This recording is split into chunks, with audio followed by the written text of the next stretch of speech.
Hello and welcome back, and before we start today's video I just wanted to quickly touch on the subject of game storage in 2022. I don't know if you guys have noticed a lot of the games that are coming out late this year for PS5.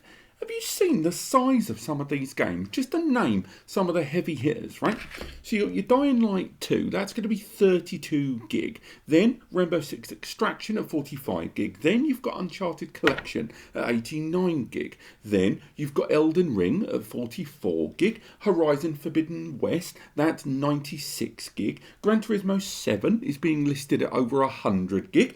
GTA 5 Remake, they're talking about at least 40 gig. Now, all of that, none of that includes day one patches. That is your base level install, or maybe on one or two discs if you buy it. So that's already sat at about 560 gigabytes of data without day one patches or updates or DLC. Then you've got your Call of Duty War Zones, which currently, including all patches, knock around for about 100 to 130 gigabytes. Then you've got your Red Dead Redemption at over 100 gig. Then it just goes on and on and on. What I'm saying is, if you don't have an SSD upgrade in your PS5 and you are interested in even half of those games, and you've already got a library at your disposal that you play, seriously, you might want to get on board, because your internal hard drive on that PS5 is going to be crying by summertime.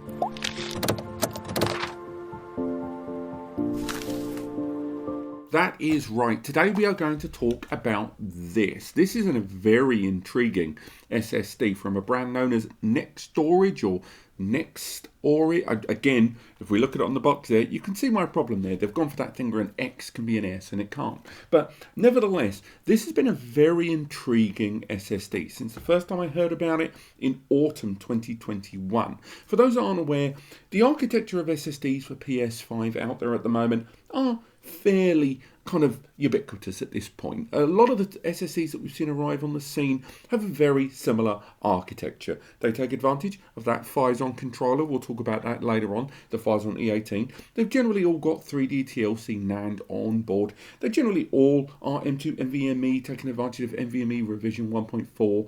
They're all kind of very, very similar. They're all using DDR4, SD RAM, or DRAM, or memory in general on the controller of these in conjunction with the controller of the SSD within these systems. So why is it that this has suddenly piqued my interest? Because indeed, this shares a lot of those hardware architecture points that I've just mentioned, in line with at least 20 to 30 SSDs that have been released in the last 2 to 3 months. Well, there's a few reasons. First and foremost, one of the earliest things that I'm sure a number of you have probably noticed, I know I've certainly talked about this on social media for the last few days, a lot of it's to do with the design of the packaging on this. You immediately get the vibe that this is kind of involved in the whole PlayStation thing. A lot of the Atos SSDs that I've talked about here on the channel before, your Seagates, your Samsungs, your Adams, even your WDs, all of those SSDs have got their own in-house style. And this style seems to lean a lot more towards the Sony and PlayStation brand. And if you look at the box your PlayStation came in, you look at a lot of the peripherals, you look at a lot of the accessories, it's not dissimilar to this. And the reason is that this company is a subsidiary of Sony. And on top of that, they are almost, I think it's like 49% now, owned by Phison. Their shares are owned by Phison, the people that make that controller. Now this puts Nextorage in an incredibly unique position for this SSD.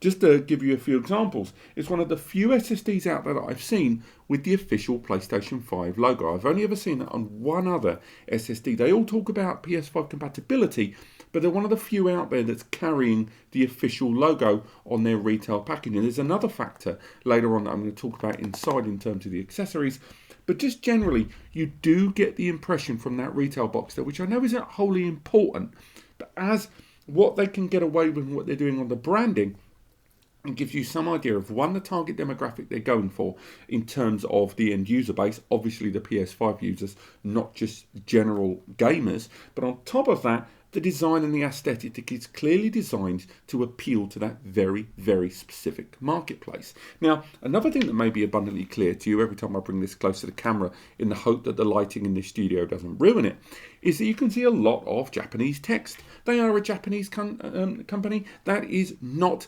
unusual. Let's face it, a lot of the companies that produce some of the best SSDs in the world are based out in the East, China, Taiwan, and Japan.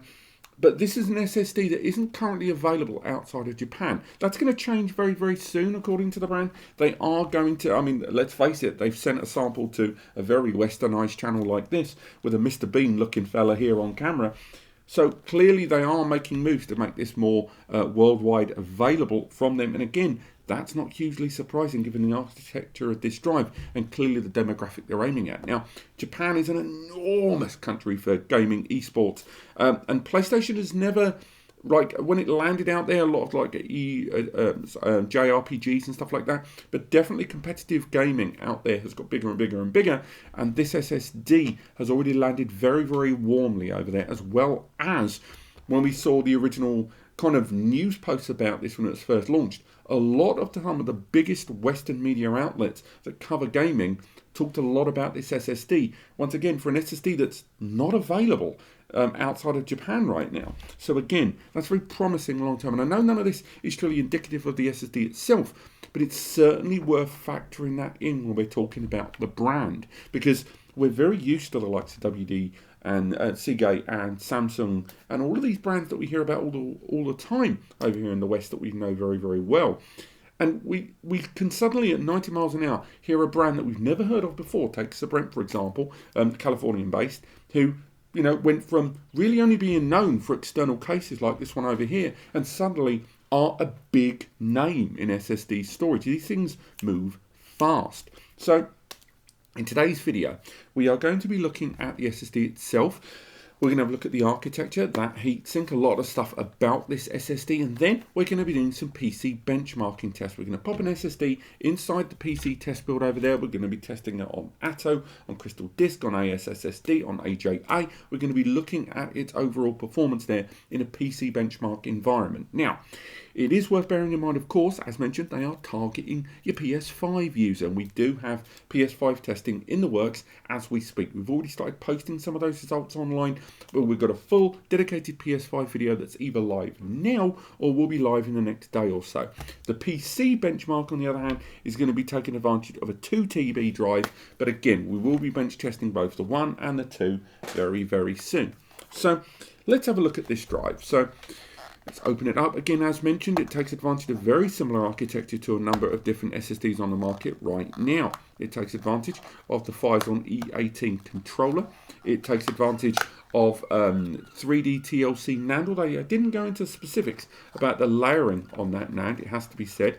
It also has DDR4 SD RAM, 1GB and 2GB respectively to the 1 and 2. It has 1/3 SLC cache, dynamic cache at that, which is always going to be helpful. But again, we're going to see that play itself out, I think, a lot more in the writing during the performance section later on in this video. Also, it's worth highlighting, it arrives with a heatsink pre-attached. Now, I will be removing the heatsink in this video just to let you see a lot about those chips, but I do think it is worth talking about, again, SSD brands that include a heatsink and they actually attach the little blighter. Because if you buy an SSD that has a heatsink pre-attached, that means that heatsink has been attached in a dust-controlled industrial environment. The NAND has been applied perfectly and on the chips that need it. So again, if ever you look at an SSD, it doesn't necessarily have to be this bad boy, but if you're going to get an SSD that includes a heatsink, make sure it's one of the ones that includes it pre-attached, because you really do see the difference in that application. I'm going to take this apart in a bit. I do not recommend you do that, hence why we're using a different SSD for testing and showing you here on the camera. But before I go any further with this, I do want to talk about another little thing that's inside this box. And I know I've used a lot of your time in this introduction to talk about retail and frippery and how things are displayed, but these things are actually, you know, important. It gives you some understanding about the target audience for an SSD like this. But what I want to talk about is these instruction manuals. Now, we're used to paper manuals with these SSDs. I kind of wish it was a booklet or something like that. But what I will say is this is the only SSD instruction manual I have seen, and I know the lighting is being very unhelpful there, but it's the first one that properly shows, when my lights aren't going crazy, actual PS5 installation there. All of the instructions there are dedicated to PS5 installation. Everything from removing the lid down to bench checking, everything is in alignment. That's something no other SSD brand includes. And again, it's another little indication of how this is slightly different in terms of how it's being presented to its intended audience there. Now, let's take a look at this SSD. First thing that strikes me about this is, one, the build of it. The heatsink top there doesn't feel the same as the standard aluminium ones there. It's slightly matted there, and I do think they're using some sort of matte finish there on that heatsink. If we look down the actual gullies of it, the gullies are ever so slightly different there. They're raised on the side. Again, these are very small design choices. And even though it looks like a bog standard M2 PC heatsink, there are a couple of things that make it slightly different. The rear of it is on a raised base there behind it, and the 6 screws that align it kind of heavily indicate that this is very much a pressured SSD within this surrounding environment here. They're definitely making a point of enhancing the kind of conductivity and contact between the SSD and the heatsink around it. Again, I know it seems like I'm waxing lyrical about this, but I will also highlight that in conversions from Japanese yen to pounds and dollars, it's quite an expensive SSD. Yes, of course, you're going to have to factor in local tax and how much that plays a part. But I will say this SSD, for its architecture, you're kind of paying for a lot of that PS5, if not affiliation, then certainly marketing there. That's one of the things I'm less sure about in this drive. It doesn't shout very loud on its external packaging. If you get real close, you can just make out the Nextorage logo there. And even if you look at the base, it's very understated in its advertisements about the brand itself. But overall, the construction of it, I quite like all the way through. And again, that heatsink there, it's got small holes filtered into the top. I don't know how well that's coming across on the camera. There should be a link in the description to as compares. We've gone into way more detail in the photography on this SSD, it has to be said. Again, moving slightly away from that controller that's on there, we can talk about that NAND. Although, and I'm going to start removing the heatsink now, do not do this at home. It will invalidate your 5-year warranty. Okay, so we've removed the bulk of the thermal pasting there. And if we have a little look, bring that closer to the camera, you can see there that the wide area of coverage of that thermal pad was pretty heavy there. You can even make out the additional thermal layer that was placed over that controller there. Bring that nice and close. You can see that that is the Phison E18 controller there. Again, loads more images in the description there over to as compares. We've also got that area of 1 gig memory there. That memory there at the middle there, that DDR4, and of course the 4 NAND chips, each of which in this capacity drive are going to be that 240 gigabytes issue, each of those NAND all the way across the board there. So what does that add up to in general utilization? Well, first and foremost, it means that the performance threshold that this is promoting out there of 7,300 sequential read over between 6,000 and 6,900 megabytes per second sequential write, based on that architecture, is not impossible at all. The real question is going to be is how powerful a machine are you going to need to hit those numbers? Now, these are PC benchmarks, not PS5 benchmarks, so do remember that and bear that in mind. We will be covering that more later on. But the other really intriguing thing about this SSD for me is when we learn a lot more about its architecture in terms of IOPS there. 4K random IOPS, that's when sequential data is your big data that's in line. Your IOPS is your instantaneous data. Now, as useful as big blob data is, when it comes to IOPS in these open world procedurally generated games, and particularly online gaming as well, or games with hidden background loading, a lot of that IOPS figures and ratings become substantially more important. Now, the 1TB rates 750,000 4K random IOPS over 1 million 4K random IOPS, read, write respectively, and the 2TB drive arrives with 1 million over 1 million. Now, again, there are less than 10 mainstream SSDs in the world right now that promote and are able to provide, at the time of recording this video, over 1 million IOPS. Now, again, whether my mid-range test machine over there is going to be able to hit That figure there, I reckon we'll get close. We may surpass the 1 million mark on this on the 2TB drive we're going to test, but still nonetheless, if you're a PS5 gamer, these are good numbers. These are the sort of things you want to be hitting for there for your long-term gaming structure. Now, moving on slightly forward from that, we can talk about durability, because those of you that have come into the subject of NVMe SSDs for your home console, even PC console gaming, you may not be aware that SSDs aren't as durable long-term as traditional hard drives there.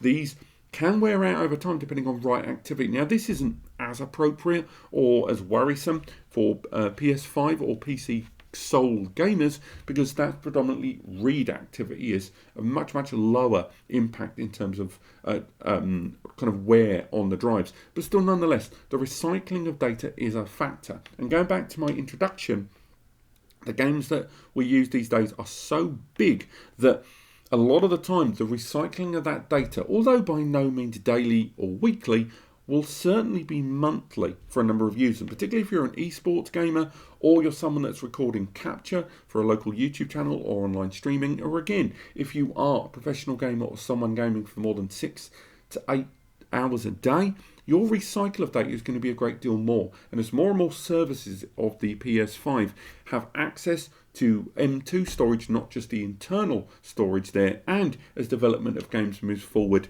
as the years go on, I think durability is still something people need to keep an eye on. Now, the durability of this drive has been rated at 0.38 DWPD, that's drive writes per day. That is what capacity of that drive can be rewritten every single day. So in this case, 0.38 or 38%. Translated into the 5-year warranty, 5-year life cycle that durability is measured against, that means between 700 terabytes written on the 1TB to 1400 terabytes written, or TBW, on the 2TB drive there. So those are nice big numbers there, but they're not an enormous leap ahead of your WD Blacks and your Samsung, which are rated at 0.3 drive writes per day. And we are seeing more SSDs arriving on the market at 0.5 and 0.7 drive writes per day from companies like AData and, of course, Seagate and their Firecuda series. So although the durability is better than a lot of SSDs on the market, it's by no means the highest. But again, if you're a console gamer, unless you are really crunching those numbers and really racking up those hours, it's not really going to be a big concern for you. But it is definitely worth highlighting for the sports professionals who I think an SSD like this may well be aiming at. Now, there is figures like mean time between failure at 1.6 million hours, but that's becoming less and less relevant as time wears on. I do think this SSD in the PC benchmarking department, when we get it cracked in over there, should stand up pretty darn well. I think if we're able to hit the normal 7,000 megabytes per second, I'll be impressed. What I'm really going to be focusing on during our benchmarking is the write performance, because the read performance on an SSD like this, it's going to be high sixes. It's going to be 6.8, 6.900.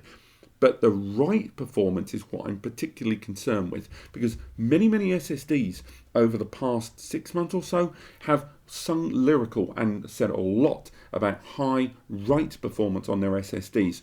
And although they've had similar architecture to this, there have been SSDs out there that are raving about 6,000 and 6,500 megabytes per second write performance and barely getting above 5,000 there. So this SSD, with its high shout of between 6,000 and 6,800 megabytes per second write, of what I'm particularly going to be interested in benchmarking. It's worth highlighting that, much like a lot of other brands, Nextorage and this drive, the NEM-PA, a lot of their benchmarks that they shout quite loudly about, once you scroll down to the bottom, and I will cover that in the benchmarking section in a moment, seem to highlight they are using woefully powerful machines.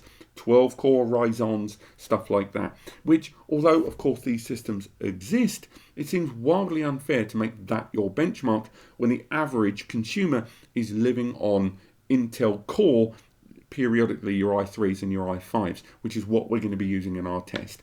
But this is enough talk. Let's get this in the test machine, run our test on this, and see if this SSD can give up the performance that they shout so loudly about.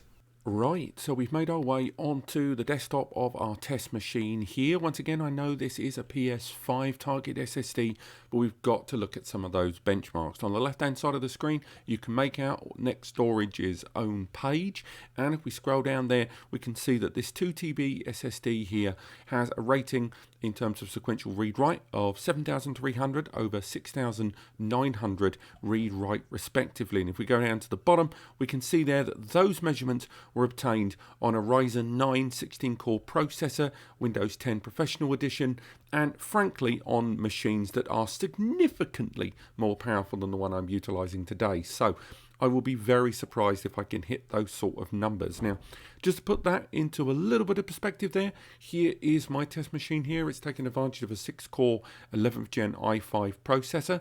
And as you can see there, 6 cores at 2.59 gigahertz. It can be burst. It's GPU, graphic embedded, and it also has 16 gig of DDR4 memory. This is a Windows 10 Pro system. So again, I have moderate hopes for this SSD, it has to be said, but I just cannot see me hitting these numbers. I've already set up the SSD. Here it is, already added on my system now on the left-hand side of the screen, installed in a PCIe Gen 4x4 slot. As you can see here, it's a PCIe Gen 4x4 slot. It's utilizing the full access there. It's also using NVMe Express 1.4.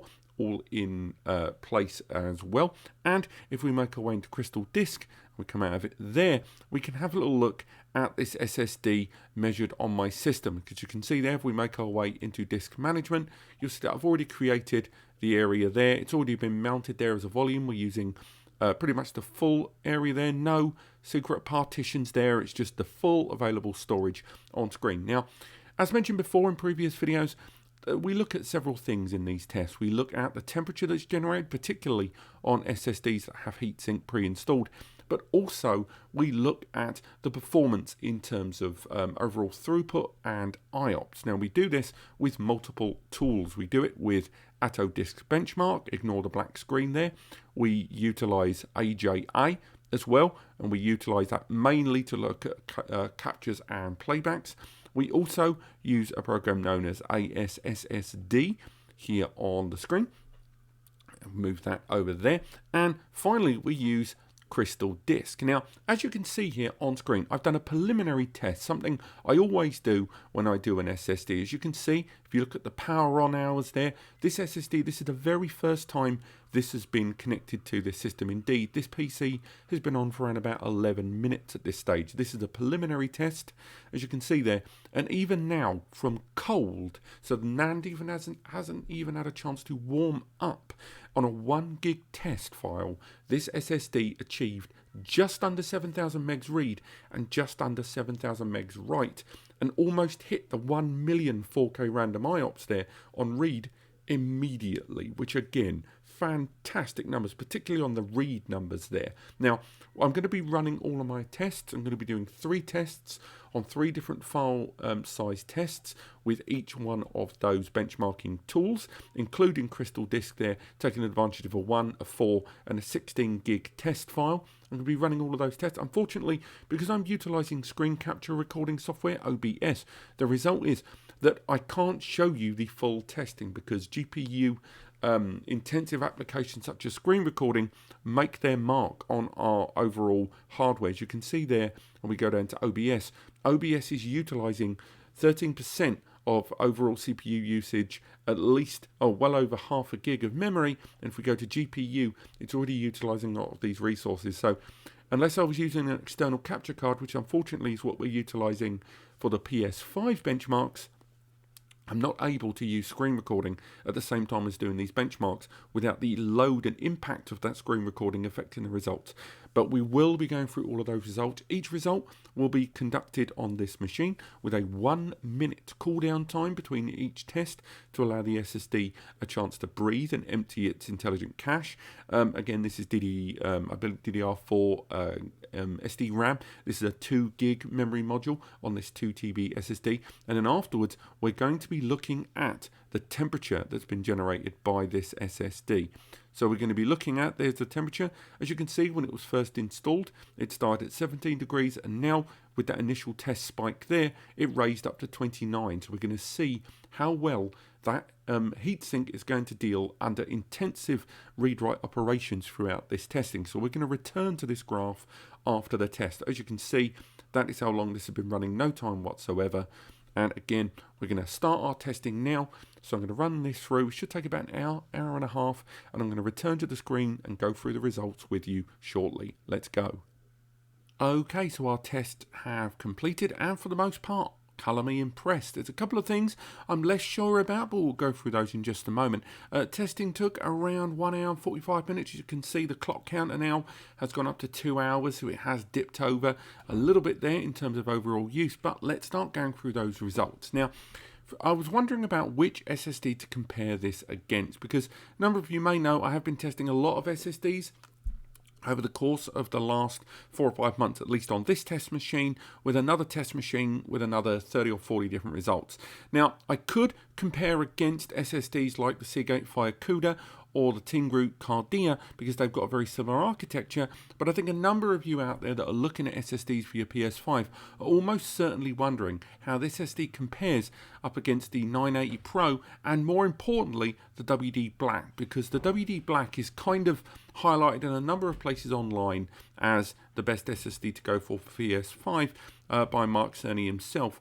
And so I've included the comparison of those two drives as they're different enough architecture that we can get some idea about the Nextorage SSD's standout moments, where it succeeded in areas where it may not have. Now, one thing I do certainly want to highlight early doors, and something I touched on a lot in the introduction, is to do with temperatures. Because throughout the testing there, as you can see on screen, every one of those spikes corresponds to one of the tests that we conducted. Remember, each of those testing applications for PC benchmarking that we used, we did 3 individual tests on, and you can kind of make out the patterns of 3 there.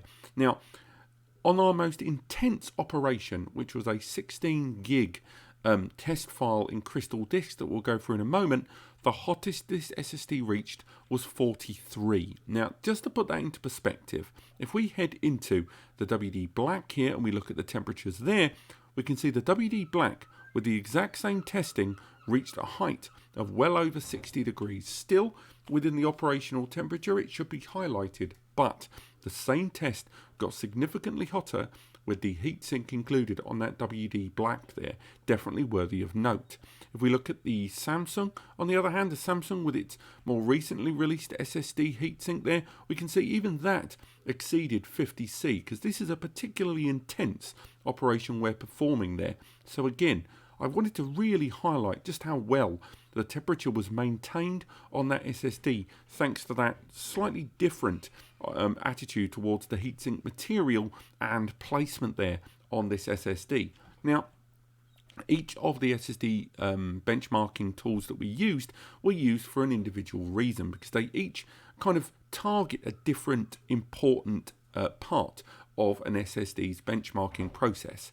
Now, with Crystal Disk, although it benchmarks several different things, and including IOPS, not just additional throughput and mixed use, we're looking primarily at the throughput here, the top numbers on each of these tests. As you can see there, the Crystal Disk mark there for a 1 gigabyte test file, so that's 1024 megabytes in a single block file. The SSD didn't crack 7,000 megs.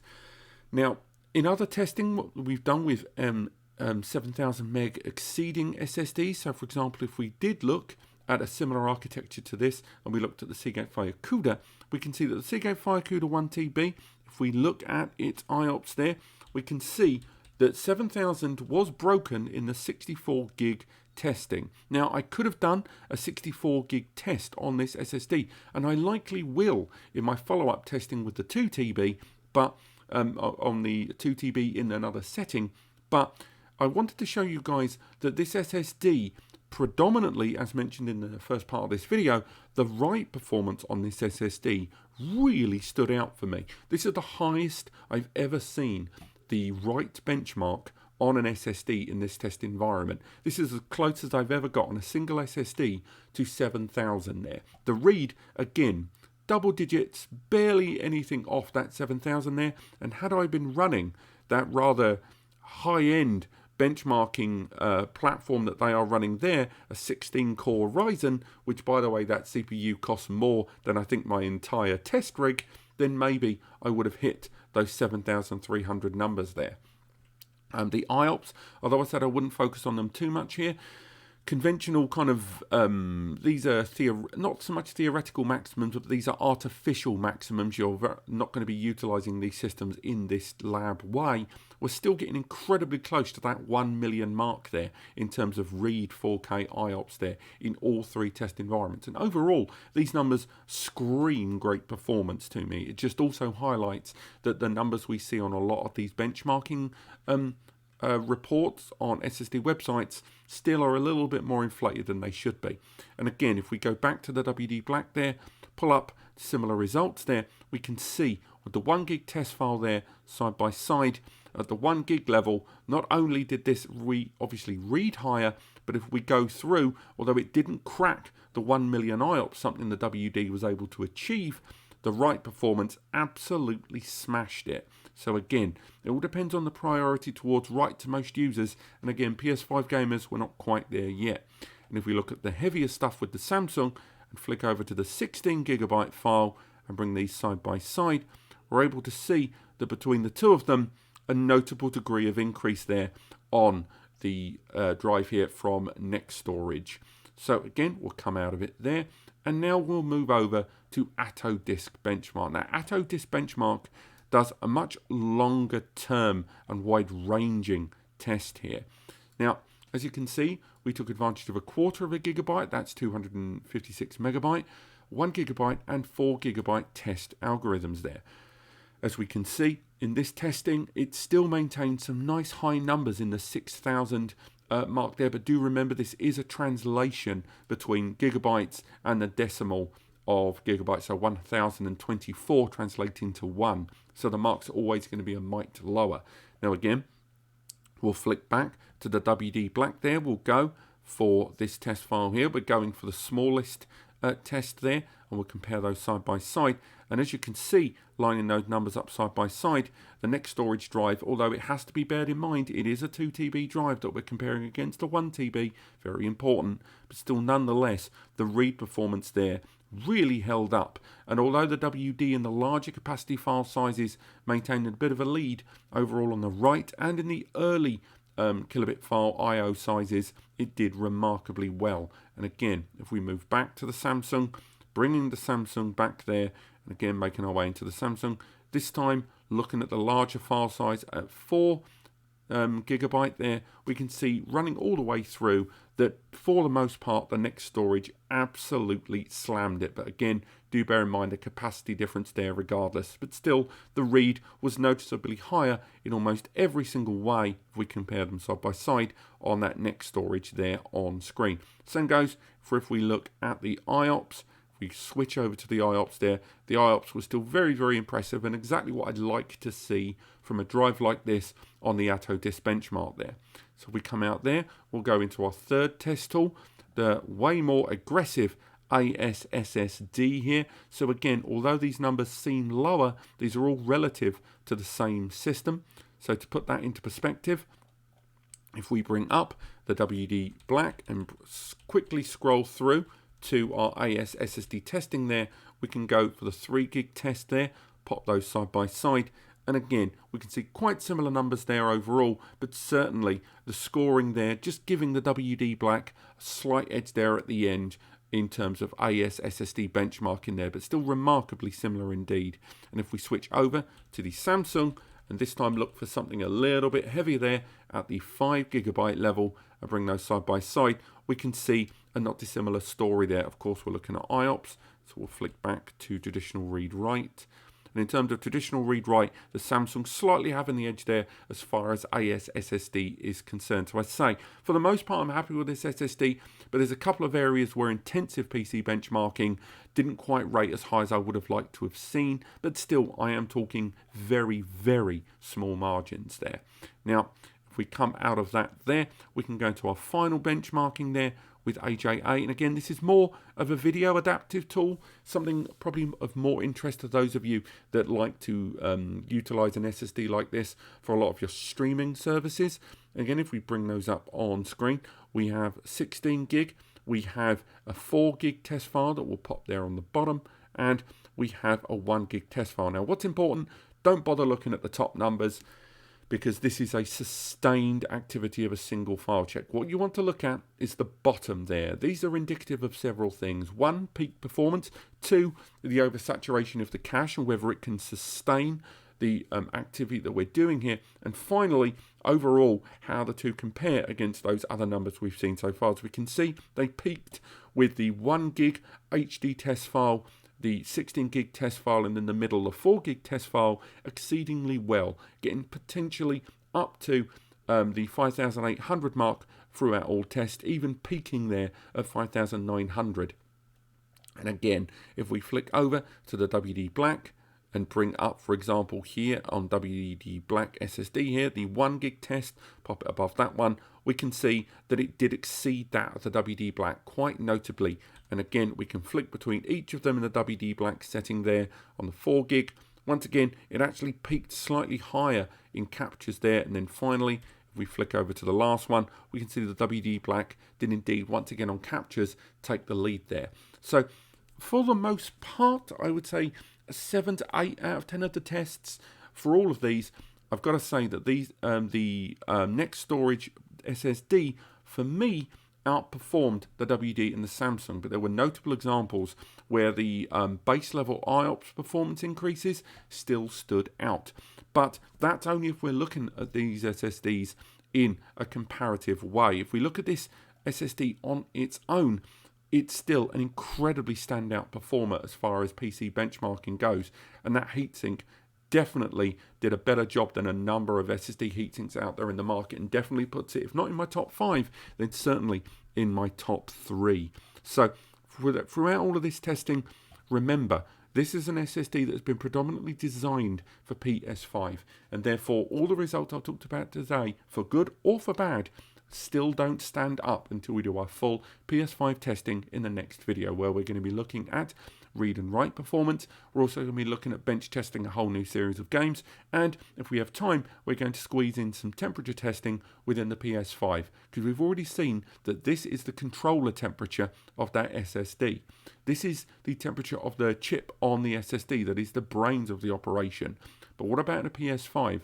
Ambient airflow, and when it's in that more restrictive SSD slot. So do stay tuned for that. But based on everything I've seen today, if you're considering the Nextorage SSD for your PS5 upgrade, I recommend it. It's a solid SSD, the stats stand up for themselves, and overall the performance I've seen right now make it a long-term performer in your console. But I recommend that you hold out for my PS5 review before you make any final decisions. Thank you so much for watching. Click like if you've enjoyed the video, because it helps me know what I'm doing right. Click subscribe to stay tuned for the updates on this SSD and other SSDs on the subject of PS5 storage. And if you need help choosing the right SSD for your PS5 upgrade, if you want to go for something more budget, go for something more of a high performer, maybe you're a streamer, maybe you're a high-end gamer, then do use the free advice section linked in the description to NAS Compares, where the full review and more benchmarks on this SSD are available. So check those out. Otherwise, thank you so much for watching, and I'll see you next time.